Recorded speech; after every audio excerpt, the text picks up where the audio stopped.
Surely take a moment just to take it in. Never high, never low. Today, I'm just so ready. Ay. Ngayon, wala muna tayong fast forward ng mga and Kemerut. Hindi muna ako mag-set ng kwan. Fast. Kasi, so hi again to myself. This video is for memory keeps. Okay, for memory keeps. This video is for memory keeps. So, today, it's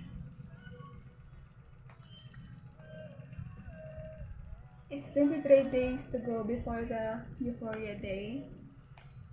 So, mag-storytelling muna ako ngayon. Today, ewan ko ba kung ano nangyayari na sa akin. The more na papalapit na yung days, hindi man ako naninervyos, pero parang gusto ko lang i-maintain yung hindi pagka-nervyos na gano'n. Kaso nga lang, sa hindi ko pag-nervyos na ganyan, parang nag-chill na ako ba na hindi na kinakabahan sa exam. So, ayun.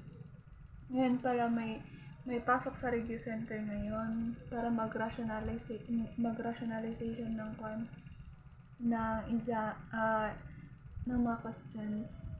Binigyan kami ng balik 200 questions for ngayon sana. Kaso nga lang dahil tamad na nga ako, hindi ko sinagutan.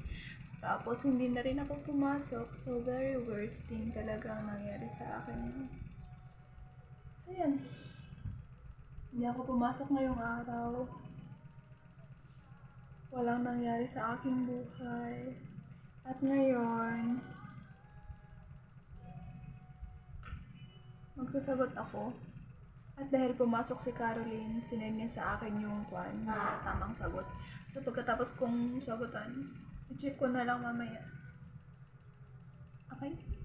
Update ko na lang ang sarili ko kung ilan ang nakuha ko.